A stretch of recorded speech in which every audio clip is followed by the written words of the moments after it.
revolutionary Ras Reports, a rare with reason, supporting the struggle for international justice every day. I just got a sticker in the mail. Still got his back. I hope that's not the back that I'm thinking it might be. But, you know, this is an example of how the capital shit stem does not work for people. Because it's all the capital that talks.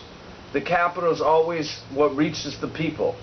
It's these organizations that are put together in order to promote those candidates. And it's the money that's put into those organizations that allows this to be possible. This is somebody who's not going to be able to run for this position anymore. Why are we still endorsing this person? Well, because we want everyone to rally behind him because of Iran, Russia, China, Syria, you know, Afghanistan, Iraq, Libya, and the list goes on. So, you know, in order to get people to rally behind Joe Obama, there's got to be a few things that have to take place. Number one is you've got to get a strong opposition in place. That's because without the opposition, you don't really have the same passion to stand behind whatever subject is on the other side of the opposition. With the opposition really drives that motivation for someone to stand behind them. Just think about a baseball team.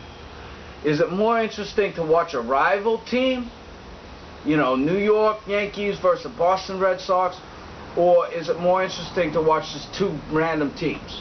Well, you know, of course it's more interesting to watch the rival teams. So that's why you got to get the Tea Party involved and be very outspoken and continue to endorse them through the media, so that people actually get behind Joe Obama. Because right now they're saying, well, my life hasn't changed. What's Joe Obama doing for me? Well, Joe Obama's not going to do anything for you. You have to do it for yourself. But at the same time, you know, if you introduce that oppositional group that's really outspoken and really kind of, you know, comes with an irrational type view and insensitive, then you drive people behind whoever they're fighting against. So that's the whole idea of the Tea Party. It was just a ploy to begin with in order to sell this insurance, the affordable health care.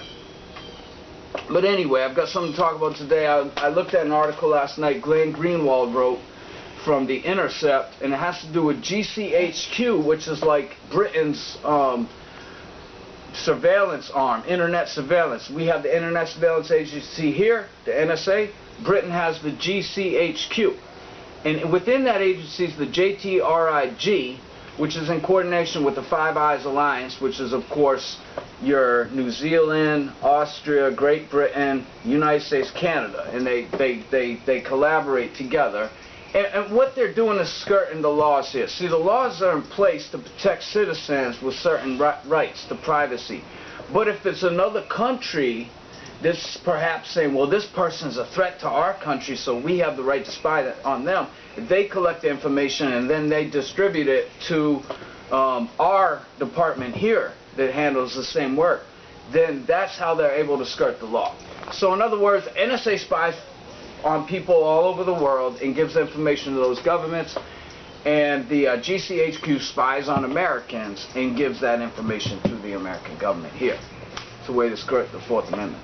So again, monitoring a YouTube and blogger, targeted anonymous, with the same DDoS attacks they accuse hacktivists of using honey traps, which is luring people into compromising situations using sex, and destructive viruses. So what's the purpose?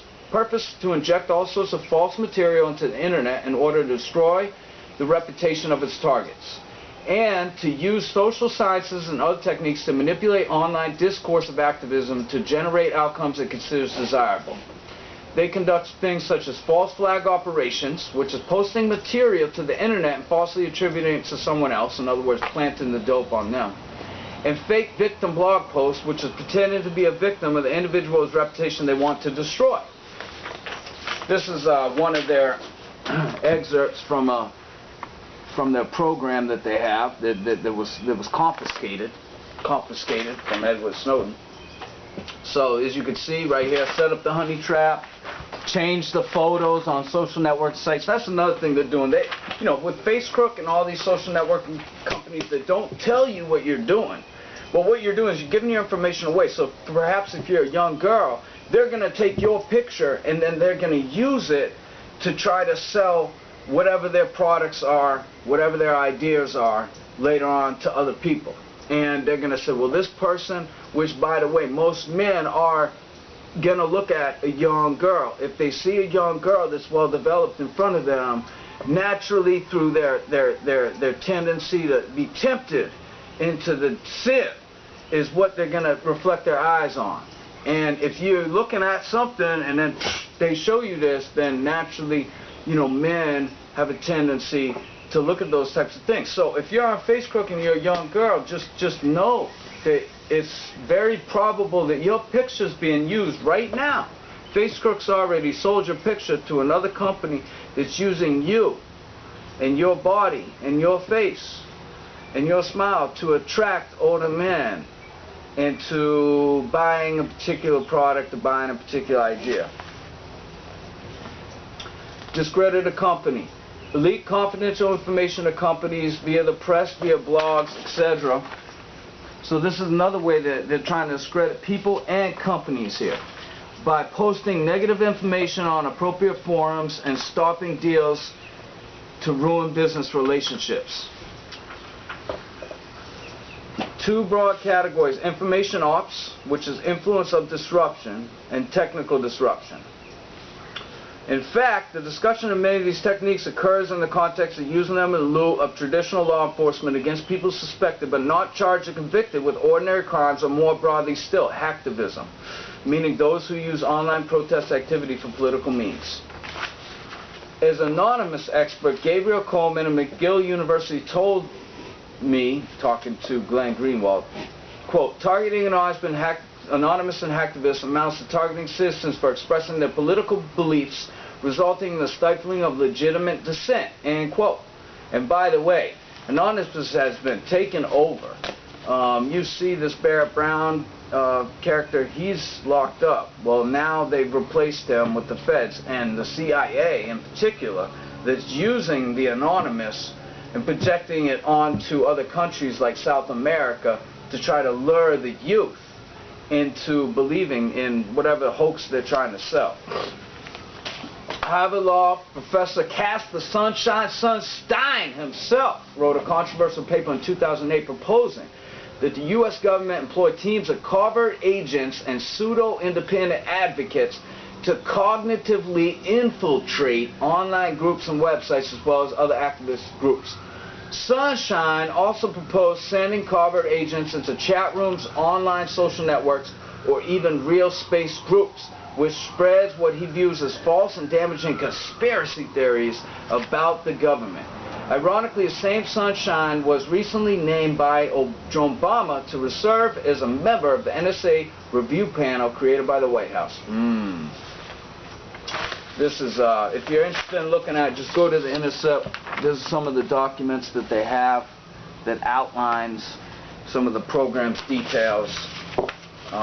You know, they say that this is the connection. People have these connections, you know, religion, science, blah, blah. You know, most of these people just want more money. They want a job, they want title, they just want. And, you know, they really don't have a game plan. They really aren't creating any value. And instead, they come up with this kind of this nonsense, which they think it's gonna somehow be able to direct the human race in the direction they please. But it doesn't work out for them. But they just can't get it through their skulls. So, you know, ignorance has no understanding. It's Ross, Jonathan, or Levi. Thank you. And we will be reporting every single day, multiple times a day on multiple accounts.